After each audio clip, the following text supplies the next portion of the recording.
मेरे साथ क्या होंगे, देव होंगे। फिर हम दोनों फिर मनुष्य पर्याय में आकर एक साथ मोक्ष, अरे राग की परिणति। और क्या वधिजान नहीं था प्रतेंद्र देव को, देवगति के जीव को वधिजान होता क्या नहीं, और वधिजान से क्या जाने नहीं सीता के जीव ने, प्रतेंद्र देव ने कि ये तत्व मोक्षगामी, इसी भाव से मोक्ष पता था, फिर भी राग ने सब कुछ करवा दिया। ये राग बहुत खतरनाक होता है, समझना। साधु प्रतिमा ऐसे नहीं ले ली जाती है। आ रहा है नाना प्रकार के अंदर में राग पड़े हैं, और तुम सोच लो कि हम व्रत प्रतिमा साध्वी प्रतिमा ले लें, घूमने के फिरने के, पर्यटक स्थान घूमने जा रहा है, नदी नाले घूमने जा रहा है, समुद्र घूमने जा रहा है, क्या है ये सब राग है। ये शोभा नहीं देता सत्यम ब्रह्मचर्य प्रतिमा वाले, नृत्य गान भी शोभा नहीं देता सत्यम ब्रह्मचर्य प्रतिमा वाले को, विरक्त होता है वो इन सब चीजों से। समझ लेना भगवान आत्मा, उसको धुन लगी है वीतरागता की, उसको कहां प्रपंच सुनाएंगे, नहीं आ रहा भगवान आत्मा। समझ लेना चेतना, एक समय भी वो अपने वीतराग स्वभाव से दूर नहीं होना चाहता, अपने ब्रह्म स्वरूप से दूर नहीं होना चाहता, अपने ब्रह्म स्वरूप को भूलना नहीं चाहता। ये होती है ब्रह्मचर्य की क्या साधना। आगे देखो, अहम ब्रह्मं च ब्रह्म प्रतिमा साहु। देखो विकहा मिथ्यातिरंजिता, जो विकथा मिथ्यात्व में क्या हो रहा है, कहां वो प्रतिमा का धारी है, नहीं आ रहा। जो मिथ्या देव गुरु धर्म की भी शरण में चला जा रहा, मिथ्यात्व के साथ बैठ ले रहा, उठ ले रहा, उसका मान सम्मान तो कहां भी वितरागी होगा, मिथ्यात्व का भी सेवन नहीं करता। जब अवृत्ति सम्यक दृष्टि नहीं करता तो व्रति प्रतिमाधारी और सात्विक प्रतिमा का धारी कहां मिथ्यात्व का सेवन करेगा। बोलो भगवान आत्मा, थोड़ा विवेक तो लगा। तारण स्वामी क्या कह रहे हैं, और अपन तारण स्वामी से ही अन्य धर्म की अनुमोदना करवा रहे हैं, अन्य धर्म वालों का सम्मान तारण स्वामी के प्रसंग में बतला रहे।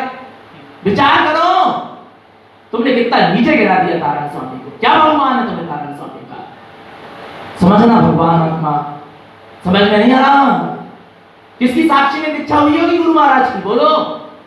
जिन्होंने अपने के पूर्व में हुए वीतरागी भावलिंगी आचार्य कुंद आदि को भी अपना गुरु स्वीकार सीधे कथितम, क्या वो ये बोल के दीक्षा लेगा क्या कि मैं अपनी स्वर्गस्थ माता को साक्षी मान के क्या लेता हूं, दीक्षा लेता हूं, मैं अपने पूज्य गणा साहेब जी पिता की साक्षी में दीक्षा बोलेगा क्या।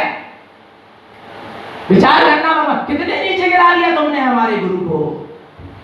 विचार करना भगवान, अभी समझ में नहीं आ रहा है, नहीं आ रहा समझ में। विचार करो भगवान आत्मा। अरे जब ब्रह्म स्वरूप की खुमारी चाहिए होगी गुरु महाराज को, ब्रह्म ही ब्रह्म नजर आया होगा चारों तरफ, ब्रह्म ज्ञान के अलावा कुछ नहीं दिखा होगा, उस दिन गुरु महाराज की सप्तम ब्रह्मचर्य प्रतिमा की दीक्षा हो गई होगी। आ रहा है भगवान आत्मा, समझना ऐसे होती है प्रतिमा, नाम के लिए नहीं होती, प्रसिद्धि के लिए नहीं होती। ये मार्ग बड़ा ही क्या है, उत्कृष्ट मार्ग है। आ रहा है विकहा मिथ्यात्व रंजितम, जो विकथा मिथ्यात्व में रंजित है वो भी व्रत का पालन नहीं कर सकता है। अवम्य तिक्त ब्रह्मम च, अवम्य का त्याग ही ब्रह्मचर्य, ब्रह्म प्रतिमा सा उच्चते। आगे देखो, यदि ब्रह्मचारिणो जीवो, यदि ब्रह्म, पूरी गाथा पढ़ ले, यदि ब्रह्मचारिणो जीवो भाव शुद्धम न दिष्टते विकारागे रंजन्ते प्रतिमा ब्रह्म गतम पुनः। हम नहीं कह रहे, कौन कह रहा है, खोलो शास्त्र खोलो, नियम दो सब। हम क्या करेंगे, स्वाध्याय करेंगे, शास्त्र पढ़ेंगे, गुरु महाराज की गाथाएं पढ़ेंगे, उनके अर्थों को समझेंगे, नहीं तो हमारे जैसे कई बुद्धू बना के चले जाएंगे। सही कह रहे हैं हम, क्योंकि सफेद कपड़े वालों पर, बाहर के भेषधारियों पर जल्दी विश्वास हो जाता कि भैया जी जो कह रहे हैं, महाराज जी कह रहे हैं, त्यागी वृत्ति कह रहे हैं, सही होगा। आगम प्रमाण है, वर्तमान में यदि कोई प्रमाण है सत्य वस्तु स्वरूप का, तो वो क्या है, आगम है, और एक आपका स्वयं का सम्यक ज्ञान प्रमाण है। इसके अलावा तीसरा अभी कोई वर्तमान में प्रमाण नहीं दिख रहा, क्योंकि भावलिंगी वितरागी साधु दिखाई नहीं दे रहे। समझ लेना भगवान आत्मा, आ रहा है नहीं आ रहा, इसलिए कह रहे स्वाध्याय शुरू करो।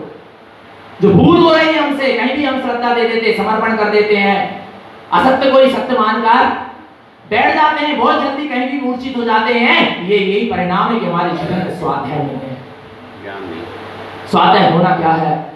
स्वाध्याय का क्रम शुरू करो। घर घर स्वाध्याय होना चाहिए। प्रत्येक व्यक्ति रोज कम से कम 4 लाइन तो पढ़ो। साल भर में एक ग्रंथ पूरा होगा, और होगा ना। 4 लाइन पढ़ना शुरू करो। और जीवन में स्वाध्याय नहीं किया, तुम्हारा जीवन निरर्थक है, जिनवाड़ी के पंथ में जन्म लेने के बाद। क्योंकि तुम्हारे यहाँ तो एक ही चीज है ना, स्वाहा वाला तो काम यहाँ है ही नहीं। या तो स्वा वाला काम है नहीं आ रहा। स्वाध्याय करो बस। चित्तालय में आके करना क्या? ग्रंथ बोलो, स्वाध्याय करो, पढ़ो, और अपने जीवन को वैसा बनाओ, उसका चिंतन मनन करो। नहीं तो बुद्धू बन जाओगे। हम लोग जैसे, हम हमारे जैसे लोग, उसमें अपने को भी कह रहा हूं उसमें, क्योंकि बहुत जल्दी मुंडी हिलने लगती है अपनी।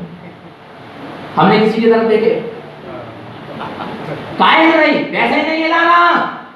समझ में आए तो हिलाना, और नहीं आए समझ में तो मत हिलाना।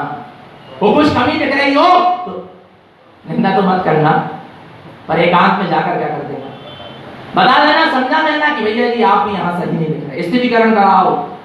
श्रावक का भी कर्तव्य है कि वे त्यागी वृत्ति का, साधु तक का श्रावक क्या करा सकता है? स्थितिकरण करा सकता है। समझना भगवान आत्मा, पर्दा न डालो गलतियों पर किसी की भी। आ रहा है आगे देखो, यदि ब्रह्मचारिणो जीवो, यदि ब्रह्मचारी जीवी भाव शुद्ध न दिष्टते, उसके भाव क्या नहीं दिख रहा है?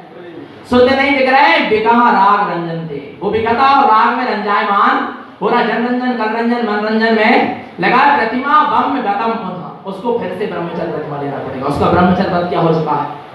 भंग हो चुका, उसको फिर से लेना पड़ेगा। यदि वो अपना कल्याण चाहता है तो फिर से लो भैया।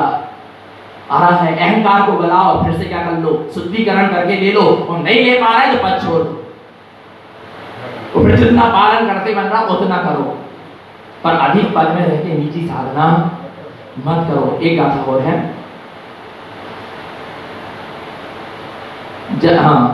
चित्त निरोधितं जेने शुद्ध तत्वं च साधयं, तस्य ध्यान स्थिरीभूतं ब्रह्म प्रतिमा स उच्यते।